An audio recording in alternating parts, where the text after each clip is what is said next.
السلام علیکم. Welcome to the vocal ورس. جنت کے پتے بائی نمرہ احمد. باب 3 آڈیو بک. چھوڑیں. دھاڑ سے دروازہ کھلا اور کوئی غصے سے چلاتا اندر آیا. اس کی گردن کی گرد جکڑے ہاتھ کو کھینچ کر الگ کیا اور ادھ کھلا ڈھکن پورا کھول کر دوہری ہو کر اوندھی جھکی حیا کو بازو سے پکڑ کر پیچھے ہٹایا. کیا کر رہے تھے آپ؟ وہ آپ کی بیٹی کی طرح ہے. ایک بات میری دھیان سے سنیں. آئندہ اگر آپ نے اسے نقصان پہنچانے کی کوشش کی تو اچھا نہیں ہوگا. انگشت اٹھا کر سختی سے وہ انہیں تنبیہ کر رہا تھا. جہان کو دیکھ کر وہ 2 قدم پیچھے ہٹ کر خاموشی سے اسے سنتے گئی. اور تم؟ وہ حیا کی طرف پلٹا. ایک غصیلی نگاہ اس پہ ڈالی اور کہنی سے پکڑ کر کھینچتا باہر لایا. اوپر کیوں آئی تھی؟ کس نے کہا تھا ادھر آؤ؟ سیڑھیوں کے دہانے پہ لا کر اس نے حیا کا چہرہ دیکھا. اس کی آنکھوں سے آنسو بہہ رہے تھے. دہشت سے چہرے کا رنگ لباس کی مانند زرد پڑ چکا تھا. گردن پہ انگلیوں کے سرخ نشان پڑے تھے. وہ ہولے ہولے کانپ رہی تھی. وہ پھپھو کا بیٹا مر گیا تھا جو انہوں نے تمہیں بھیجا. منع بھی کیا تھا مگر یہاں کوئی سنے تو. وہ غصے میں بولتا اسے کہنی سے پکڑے نیچے سیڑھیاں تیزی سے اترنے لگا. وہ اس کے ساتھ کھینچی چلی آ رہی تھی. پھپھو پریشان سی آخری سیڑھی کے پاس کھڑی تھی. میں بکواس کر کے گیا تھا نا، مگر میری سنتا کون ہے اس گھر میں؟ 2 دن کے لیے نہ ہو تو سارا نظام الٹ پلٹ ہو جاتا ہے. پورے گھر کو پاگل کر دیا انہوں نے. وہ آگے بڑھا اور سینٹر ٹیبل پہ رکھی میز سے پانی کی بوتل اٹھا کر لبوں سے لگائی. وہ سہمی ہوئی کھڑی تھی. جہان کو اتنے شدید غصے میں سے پہلی دفعہ دیکھا اور اتنی شستہ اردو بولتے ہوئے بھی. میں نے دیکھتی ہوں. پھپھو پریشانی سے کہتے ہوئے اوپر سیڑھیاں چڑھ گئیں. وہ گھونٹ پہ گھونٹ چڑھاتا گیا. بوتل خالی کر کے میز پہ رکھی اور اس کی طرف دیکھا. باہر آؤ، مجھے تم سے بات کرنی ہے. وہ کہہ کر دروازہ کھول کر باہر نکل گیا. وہ ڈری سہمی ہوئی چھوٹے چھوٹے قدم اٹھاتی اس کے پیچھے آئی. وہ بیرونی دروازے کے آگے بنے سٹیپس پہ بیٹھا تھا. حیا نے دروازہ بند کیا اور اس کے ساتھ آ بیٹھی. زرد فراک پھسل کر اس کے ننگے پاؤں کو ڈھانپ گیا. باہر سردی تھی مگر اسے نہیں لگ رہی تھی. جو بھی ہوا میں اس کے لیے معذرت خواہ ہوں، وہ سامنے دیکھتے ہوئے کہہ رہا تھا. نیلی جینز کے اوپر پہنے بھورے سویٹر کو عادتاً کہنیوں سے ذرا آگے تک موڑے وہ ہمیشہ کی طرح وجیح اور سمارٹ لگ رہا تھا. غصہ اب کہیں نہیں تھا. وہ پہلے والا دھیما اور سنجیدہ جہان بن گیا تھا. ابا کی طبیعت ٹھیک نہیں رہتی. وہ اپنے حواسوں میں نہیں ہوتے. کئی دفعہ انہوں نے ممی کو بھی مارنے کی کوشش کی ہے مگر مجھے کچھ نہیں کہتے. ڈرتے نہیں ہیں، شاید نفرت کرتے ہیں. سامنے سبزہ تھا. اس سے آگے سفید لکڑی کی بار اور بار سے ہی بنا گیٹ. بار کے تختوں کی درزوں سے باہر گیلی سڑک دکھائی دیتی تھی. نم ہوا گھاس پر سے سرسراتی ہوئی گزر رہی تھی. وہ گھٹنوں کے گرد بازوؤں کا حلقہ بنائے چہرہ جہان کی جانب موڑے بیٹھی تھی. فراک کا فرش کو چھوتا دامن ہوا کی لہروں سے پھڑپڑاتا. ہوا اوپر اٹھ جاتا تو پاجامے کی تنگ چوڑیوں میں سفید ٹخنے اور پاؤں جھلکتے. میرا بھی دل کرتا ہے کہ میں پاکستان جاؤں، اپنے رشتہ داروں کے درمیان رہوں، اپنا آبائی گھر دیکھوں، مگر ہم پاکستان نہیں جاتے. اور تم اس روز ممی کو طعنہ دے رہی تھی کہ ہم پاکستان نہیں آتے. نہیں. وہ گڑبڑا گئی مگر وہ نہیں سن رہا تھا. حیا، ہم کبھی پاکستان واپس نہیں جا سکتے. مگر کیوں؟ وہ سناٹے میں رہ گئی. وہ چند لمحے چپ رہا پھر آہستہ سے کہنے لگا. میرے دادا اپنے کاروبار کے سلسلے میں استنبول آیا کرتے تھے. اس گھر کی زمین انہوں نے ہی خریدی تھی. بعد میں ابا نے ادھر گھر بنوایا. تب وہ پاکستان آرمی کی طرف سے یہاں پوسٹڈ تھے. میں استنبول میں ہی پیدا ہوا تھا اور ابا کی دوبارہ اسلام آباد پوسٹنگ ہونے کے بعد بھی میں اور ممی ادھر دادا کے ساتھ رہتے تھے. میرے دادا بہت اچھے، بہت عظیم انسان تھے. انہوں نے مجھے بہت کچھ سکھایا تھا. دین، دنیا، عزت، بہادری اور وقار سے جینے اور شان سے مرنے کا سبق انہوں نے ہی مجھے دیا تھا. میں 8 سال کا تھا جب دادا فوت ہوئے تو میں اور ممی کچھ عرصے کے لیے پاکستان آ گئے اور تبھی وہ واقعہ ہوا جس نے ہماری زندگی بدل دی. حیا کا سانس رک گیا. تبھی تو ان کا نکاح ہوا تھا. تو کیا وہ باخبر تھا؟ جن دنوں میں اور ممی پاکستان میں تھے بلکہ تمہارے گھر میں تھے، ابا آنن فانن ترکی فرار ہو گئے. فرار اس لیے کہ انہوں نے ایک حساس مقام کے بلو پرنٹس ان کو بیچ دیے تھے جو ہمیشہ خریدنے کے لیے تیار رہتے ہیں. ثبوت انہوں نے نہیں کوئی چھوڑا مگر تفتیش شروع ہوئی تو بہت کچھ کھلنے لگا. ابا نے ترکی سے ہی اپنا استعفیٰ بھجوا دیا. پیچھے عدالت میں مقدمہ چلا اور وہ غدار ٹھہرائے گئے. ان کے جرائم کی فہرست خاصی طویل تھی۔ ان کو سزائے موت سنا دی گئی اور انہوں نے ترکی میں سیاسی پناہ حاصل کر لی۔ کچھ تعلقات کام آئے اور کچھ رشوتیں۔ ابا کو ترک حکومت کبھی ڈیپورٹ نہ کر سکی، نہ ہی انٹرپول نے کوئی قدم اٹھایا۔ قصہ مختصر، ابا جس دن پاکستان کی سرزمین پہ قدم رکھیں گے وہ گرفتار ہو جائیں گے اور ان کو پھانسی دے دی جائے گی۔ یہ بات تمہارے والدین کو پتہ ہے، مگر بدنامی کے ڈر سے کسی کو بتائی نہیں جاتی۔ وہ کسی بھی جذبے سے آری نگاہوں سے سامنے باڑ کو دیکھتا کہہ رہا تھا۔ حیا یکٹک اسے دیکھی گئی۔ اس کے گھر میں پھپھو کے شوہر کا ذکر کوئی نہیں کرتا تھا، شاید دانستہ طور پر ایسا کیا جاتا تھا۔ میں ایک غدار کا بیٹا ہوں، میرا باپ ایک ملک دشمن ہے، اس ذلت کے باوجود ہم ابا کے ساتھ رہنے پہ مجبور ہیں۔ احساس جرم ہے یا قدرت کی سزا؟ وہ وقت گزرنے کے ساتھ ساتھ اپنا ذہن کھوتے جا رہے ہیں۔ سزائے موت کا خوف ان کے لیے ناسوار بنتا جا رہا ہے۔ جو انہوں نے تمہارے ساتھ کیا، اس پہ ان کو معاف کر دینا۔ وہ میرے باپ ہیں اور باوجود اس کے کہ یہ حقیقت بہت جگہ پہ میرا سر جھکا دیتی ہے، میں ان سے محبت کرنے پہ مجبور ہوں۔ حیا نے گہری سانس لی۔ اس کے کسی قصے میں اس کا قصہ نہیں تھا، کسی داستان میں اس کی داستان نہ تھی۔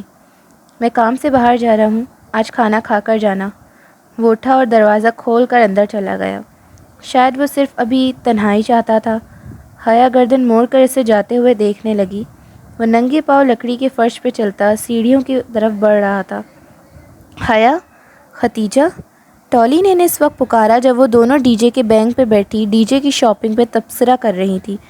وہ 13 فروری کی دوپہر تھی، انہیں ترکی آئے 8واں روز تھا اور ڈی جے جو ویلنٹائن ڈے کی رونق دیکھنے آج ٹاکسم گئی تھی، مایوس سی واپس آئی تھی۔ پاکستان کے برعکس ترک ہر کام چھوڑ کر سرخ رنگ میں نہا نہیں جاتے تھے، بلکہ سوائے سرخ پھولوں کی فروخت کے استنبول میں ویلنٹائن ڈے کے کوئی آثار نہ تھے۔ جب ڈی جے خوب مایوس ہو چکی تھی تو اس نے یہ کہہ کر اپنے خیالات میں ترمیم کر لی کہ بھاڑ میں گیا سینٹ ویلنٹائن، ہمیں اس تہوار سے کیا لینا دینا۔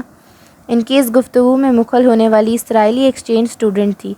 ہاں، وہ دونوں رک کر نیچے دیکھنے لگیں، جہاں ٹولی ان کے بینک سے نیچے لٹکتی سیڑھی کے ساتھ کھڑی تھی۔ وہ لڑکے تمہارا پوچھ رہے تھے۔ حیا اور ڈی جے نے ایک دوسرے کو دیکھا اور پھر ٹولی کو۔ کون سے لڑکے؟ وہ فلسطینی ایکسچینج اسٹوڈنٹ جو ساتھ والے ڈارم میں رہتے ہیں۔ وہ مجھ سے پوچھ رہے تھے کہ وہ پاکستانی لڑکیاں کیسی ہیں اور یہ کہ ان کو کوئی مسئلہ وغیرہ تو نہیں ہے، اور یہ بھی کہ تم دونوں آج شام کی چائے کامن روم میں ان کے ساتھ پیو، وہ تمہارا انتظار کریں گے۔ Okay bye. ایک اسٹائلی مسکراہٹ ان کی طرف اچھالتی ہاتھ ہلا کر وہ باہر نکل گئی۔ کہ فلسطینیوں کو ہمارا خیال کیسے آ گیا؟ اس ٹولی کے درخت سے دل بھر گیا ہوگا شاید۔ ڈی جے نے قیاس آرائی کی۔ بکو مت، وہ ہمیں صرف اپنے مسلمان بہنیں سمجھ کر بلا رہے ہوں گے۔ اتنے ہینڈسم لڑکوں کی بہن بننے پہ کم از کم میں تیار نہیں ہوں۔ یہ بھائی چارہ تمہیں مبارک ہو۔ ڈی جے بدک اٹھی تھی۔ چلو پھر تیار ہو جائیں تاکہ وقت پہ پہنچ سکے۔ حیا لکڑی کی سیڑھی سے نیچے اترنے لگی۔ صرف ہمیں ہی بلایا ہے یا یہ عرب اسرائیلی دوستی کی زندہ مثال بھی موجود ہوگی؟ ڈی جے کا اشارہ ٹولی کی طرف تھا۔ پتہ نہیں۔ حیا نے شانے اچکا دیے۔ وہ الماری سے کپڑے نکالنے لگی۔ ہر موقع کی مناسبت سے مکمل ڈریسنگ کرنا اس کا جنون تھا۔ کپڑوں پہ ایک سلوٹ تک نہ ہو اور میک اپ کی ایک لکیر بھی اوپر نیچے نہ ہو، وہ ہر بات کا خیال رکھتی تھی۔ البتہ لڑکوں کی دعوت پہ جانے کی اجازت پاکستان میں ابا یا تایا فرقان کبھی نہ دیتے، مگر وہ ادھر کون سا دیکھ رہے تھے؟ یہ ترکی تھا اور یہاں سب چلتا تھا۔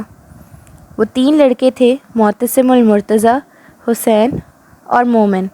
ان کے 2 فلسطینی دوست محمد قادر اور نجیب اللہ جاتی دعوت کے شروع میں موجود رہے، پھر اٹھ کر چلے گئے، مگر ان تینوں میزبانوں نے احسن طریقے سے میزبانی نبھائی۔ وہ تینوں اسمارٹ اور گڈ لکنگ سے لڑکے ایک جیسے لگتے تھے۔ معتصم ان میں ذرا سا لمبا تھا، اس کا نام معتصم المرتضیٰ تھا، مگر یہ ڈی جے نے بعد میں نوٹ کیا کہ وہ فیس بک پہ اپنا نام معتصم اینڈ مرتضیٰ لکھتا تھا۔ وجہ انہیں کبھی سمجھ نہ آئی۔ حسین اور معتصم ان دونوں کو بالکل اپنی چھوٹی بہنوں کی طرح ٹریٹ کر رہے تھے، البتہ اس بھائی چارے سے مومن متفق نہ تھا۔ وہ فلرٹی، نظر باز سا لڑکا کچھ بھی تھا مگر مومن نہ تھا۔ البتہ وہ دونوں اس کو اپنی موجودگی میں سیدھا کیے ہوئے تھے۔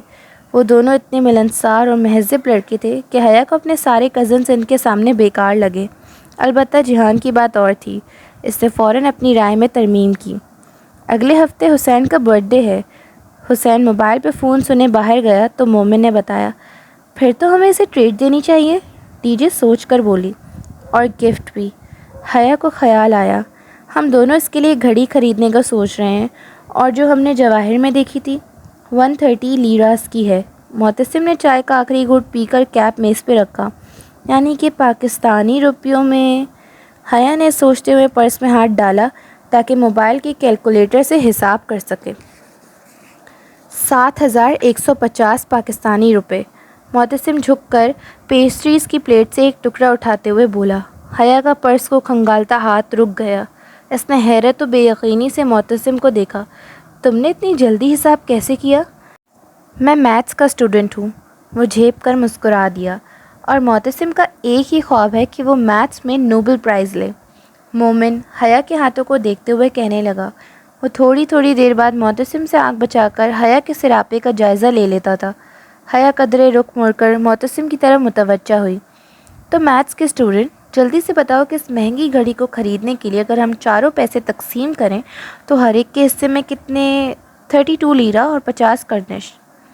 اوکے۔ حیا نے گہری سانس لی اور پرس کھولا۔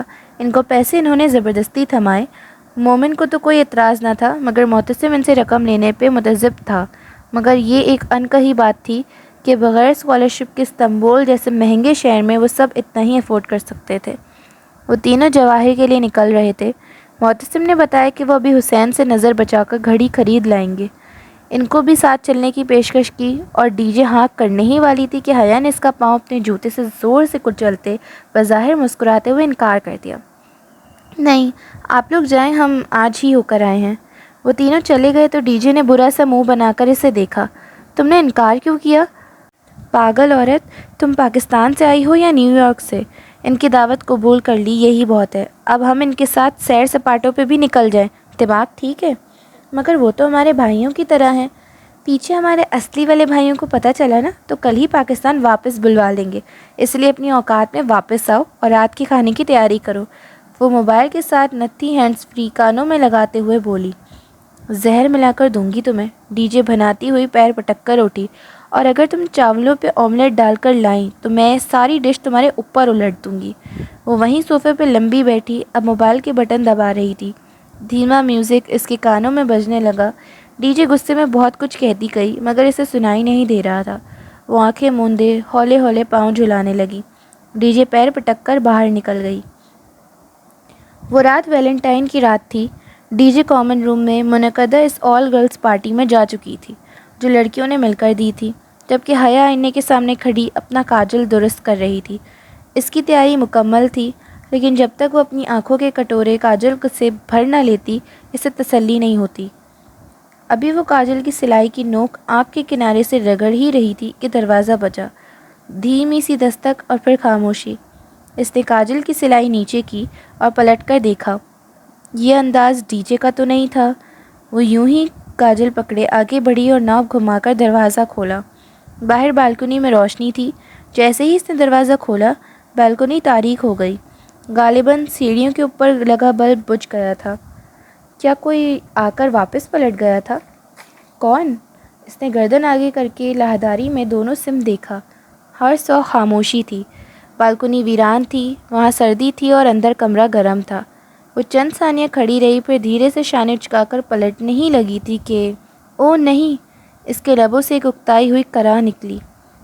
چوکھٹ پہ اس کے قدموں کے ساتھ سفید گلابوں کا بکے اور ایک بند لفافہ رکھا تھا۔ وہ جھکی، دونوں چیزیں اٹھائیں اور جارحانہ انداز میں لفافے کا منہ پھاڑا۔ اندر رکھا چوکور سفید کاغذ نکالا اور چہرے کے سامنے کیا۔ Happy Valentine day from your Valentine. اس نے لب بھیج کر تنفر سے وہ تحریر پڑھی اور پھر بے حد غصے سے کاغذ مروڑ کر گلدستے سمیت پوری قوت سے راہداری میں دے مارا۔ آؤچ! واپس مڑنے ہی لگی تھی جب کسی کی بوکھلائی ہوئی آواز سنائی۔ اس نے چونک کر پیچھے دیکھا۔ گلدستہ اور کاغذ سیدھے ہاتھ والے کمرے سے نکلتے معتصم کو جا لگے تھے اور اس سے ٹکرا کر اب اس کے قدموں میں پڑے تھے۔ یہ کیا ہے؟ وہ ہکا بکا کھڑا تھا۔ آئی ایم سوری معتصم، وہ شدید بیزاری سے بمشکل ضبط کر کے بولی۔ معتصم کو وضاحت دینے کا سوچ کر ہی اسے کوفت ہونے لگی تھی۔ یہ میں نے تمہیں نہیں دیے، بلکہ کسی فضول انسان نے مجھے بھیجے ہیں۔ تم برا مت ماننا اور ان کو ڈسٹ بن میں ڈال دینا۔ وہ ایک ہاتھ دروازے پر رکھے دوسرے میں کاجل پکڑے ذرا رکھائی سے بولی۔ معتصم نے جھک کر وہ کاغذ اٹھایا اور سیدھے ہوتے ہوئے اس کی شکلیں درست کر کے چہرے کے سامنے کیا۔ حیا کو کوفت ہونے لگی۔ میں کہہ رہی ہوں نا، سوری۔ وہ جو قدرے بھوے سکیڑے کاغذ کو دیکھ رہا تھا چونک کر اسے دیکھنے لگا۔ نہیں، اٹس اوکے، مگر یہ تمہیں کوئی سبانجی میں تنگ کر رہا ہے؟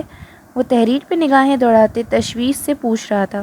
یہ بات نہیں ہے، یہ بہت پہلے سے میرے پیچھے پڑا ہے، لمبی کہانی ہے، جانے دو، اس کو کوڑے میں پھینک دینا، گڈ نائٹ۔ وہ مزید مروت کا مظاہرہ کیے بغیر دروازے کا کنڈا بند کرنے ہی لگی تھی جب وہ ہولے سے بولا، یہ گیلا کیوں ہے؟ تم روئی ہو؟ کچھ تھا اس کی آواز میں کہ دروازہ بند کرتی حیا ٹھٹک کر رکی، پھر پٹ نیم وا کیا اور باہر بالکنی میں قدم رکھا۔ میں کیوں روں گی؟ وہ کاغذ کو دیکھتے ہوئے بولی۔ معتصم کاغذ کے نچلے دائیں طرف کے کنارے پر انگلی پھیر رہا تھا۔ پھر یہ گیلا کیوں ہے؟ شاید پھولوں پہ پانی تھا۔ حیا نے میکینکی انداز میں نفی میں گردن ہلائی۔ نہیں، یہ تو موٹے لفافے میں مہر بند تھا۔ معتصم وہ نم حصہ ناک کے قریب لے جا کر آنکھیں موندے سانس اندر کو کھینچی۔ سٹرس، لیمو، لائم؟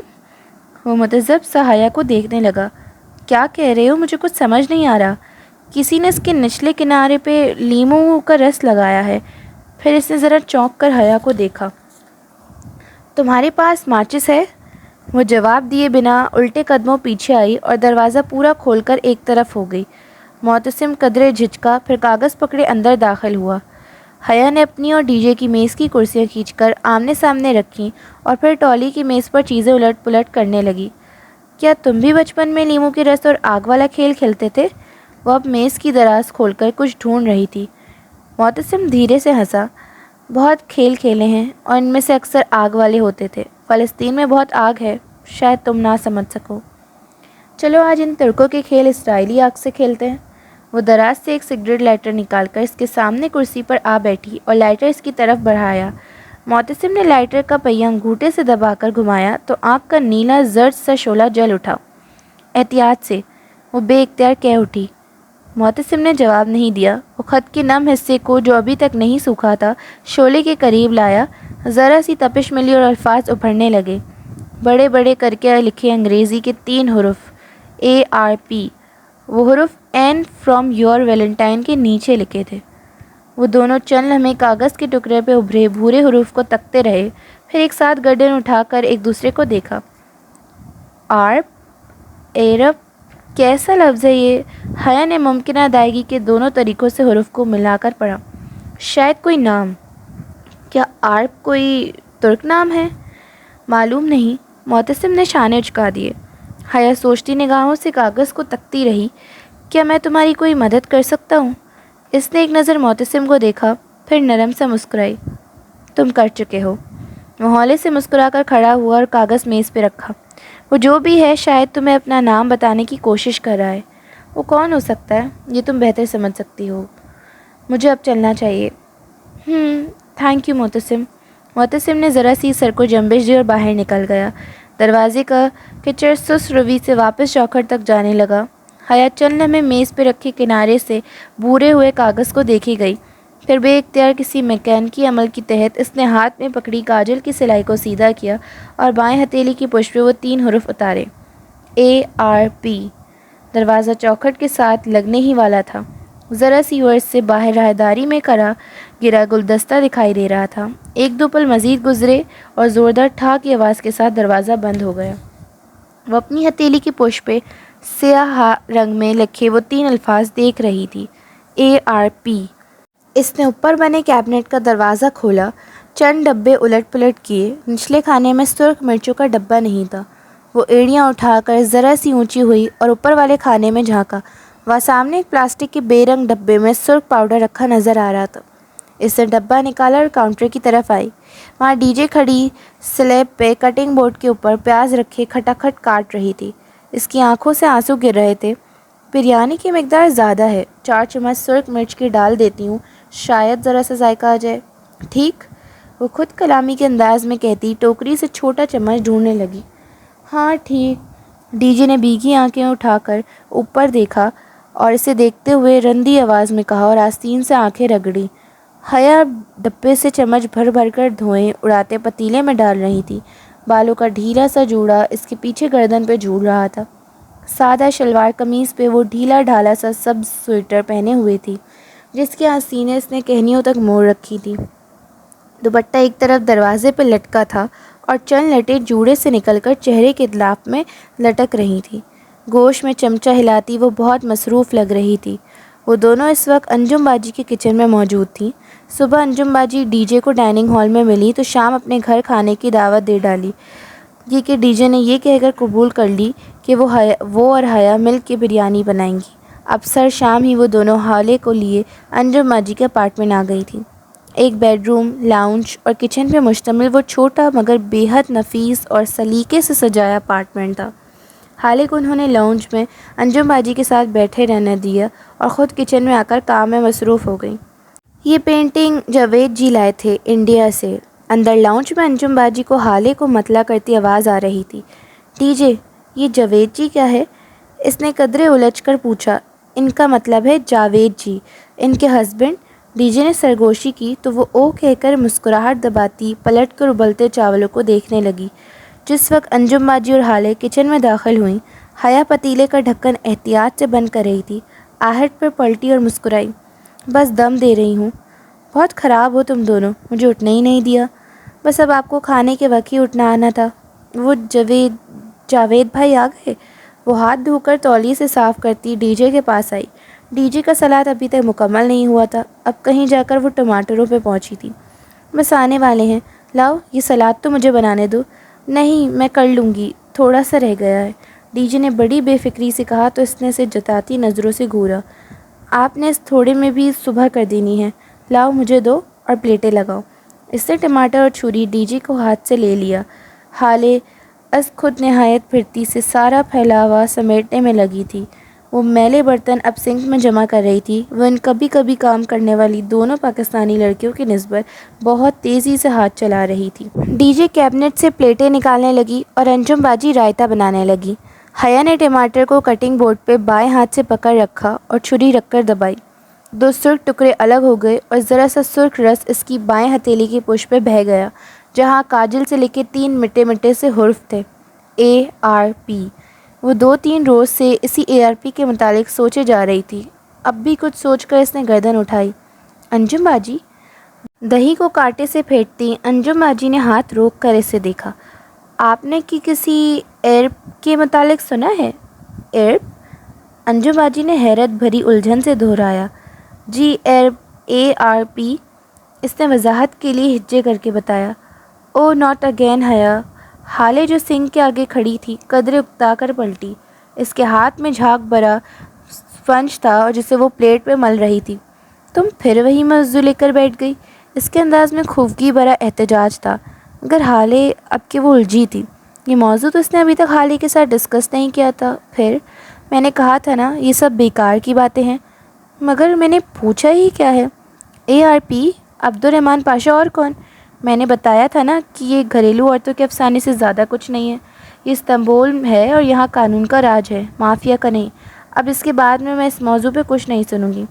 حالے اب پلٹ کر جھاگ سے بھری پلیٹ کو پانی سے کھنگال رہی تھی اور وہ حیرتوں کے سمندر میں گھری کھڑی تھی۔ ARP، عبد الرحمن پاشا، اوہ، یہ خیال اس سے پہلے کیوں نہیں آیا؟ اوکے۔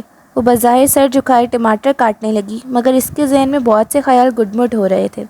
حالے اور جیہان دونوں ایک جیسے تھے اور اپنے استنبول کے دفاع کے علاوہ کبھی کچھ نہیں کہیں گے، اسے یقین تھا۔ مگر کسی کے پاس تو کچھ کہنے کے لیے ہوگا اور اسے اس کسی کو ڈھونڈنا تھا۔ وہ میز لگا رہی تھی جب جاوید بھائی آ گئے۔ وہ بھی PhD کر رہے تھے اور سبانجی میں پڑھاتے بھی تھے۔ بے حد ملنسار، سادہ اور خوش اخلاق سے دیسی مرد تھے۔ پرانے پاکستانی ڈراموں کے شوقین اور پرستار۔ ٹی وی کے ساتھ ریک میں انکہیں تنہائیاں، دھوپ، کنارے، آنگن ٹیڑھا، الف نون سمیت بہت سے کلاسک ڈراموں کی DVDs قطار میں سجی تھیں۔ ان دونوں میاں بیوی کا ایک دوسرے کے لیے طرز تخاطب بہت دلچسپ تھا۔ جاوید جی اور انجو جی۔ اسے بہت ہنسی آئی۔ باقی تینوں کچن میں تھیں۔ جب حیا پانی رکھنے میز پہ آئی تو جاوید بھائی کو تنہا بیٹھے پایا۔ وہ کسی کتاب کی ورق گردانی کر رہے تھے۔ جاوید بھائی، وہ گڑبڑا کر تصحیح کرتی ان کے سامنے کرسی کھینچ کر بیٹھی اور محتاط نگاہوں سے کچن کے دروازے کو دیکھا۔ ایک بات پوچھنی تھی آپ سے۔ جی جی پوچھیے۔ وہ فوراً کتاب رکھ کر سیدھے ہو بیٹھے۔ استنبول میں ایک انڈین مسلم رہتا ہے، عبد الرحمن پاشا نام کا، آپ اسے جانتے ہیں؟ وہ محتاط سی کرسی کے کنارے ٹکی بولتے ہوئے بار بار کچن کے دروازے کو بھی دیکھ لیتی۔ کون پاشا؟ وہ بیوہ قدا والا؟ اور حیا کو لگا اسے اس کے جواب ملنے والے ہیں۔ جی جی وہی، وہ خاصا مشہور ہے۔ ہاں سنا تو میں نے بھی ہے۔ بیوہ قدا میں اس کا کافی ہولڈ ہے، وہ مال امپورٹ ایکسپورٹ کرتا ہے۔ کیا وہ مافیا کا بندہ ہے؟ اسلحہ اسمگل کرتا ہے؟ ایک پروفیسر کو مافیا کے بارے میں کیا معلوم ہوگا حیا جی؟ وہ کھسیاٹ سے مسکرائے۔ یعنی کہ وہ واقعی مافیا کا بندہ ہے اور آپ کو معلوم بھی ہے، مگر آپ اعتراف نہیں کرنا چاہ رہے۔ اس نے اندھیرے میں تیر چلانا چاہا۔ میں ٹھیک سے کچھ نہیں جانتا۔ انہوں نے سادگی سے ہتھیار ڈال دیے۔ دفتن کچن سے انجم باجی کی چیخ بلند ہوئی۔ وہ جو کرسی کے کنارے پہ ٹکی تھی گھبرا اٹھی اور کچن کی طرف لپکی۔ کیا ہوا؟ انجم باجی سرخ بھبو کا چہرہ اور آنکھوں میں پانی لیے کھڑی تھی۔ ان کے ہاتھ میں خالی چمچہ تھا۔ مرچیں؟ اتنی مرچیں حیا؟ نہیں، یہ ترکی کی مرچیں پھیکی ہوتی ہیں تو میں نے صرف 4 چمچے۔ 4 چمچے؟ ان کی آنکھیں پھیل گئیں۔ یہ ترکی کی نہیں، خالص ممبئی کی مرچیں ہیں، میں سارے مسالے وہیں سے لاتی ہوں۔ اوہ نہیں! اس نے بے اختیار دل پہ ہاتھ رکھا جبکہ ڈیجے ہنس ہنس کر دھوری ہو رہی تھی۔ Subscribe for the next part of جنت کے پتے۔ ٹل دین، اللہ حافظ۔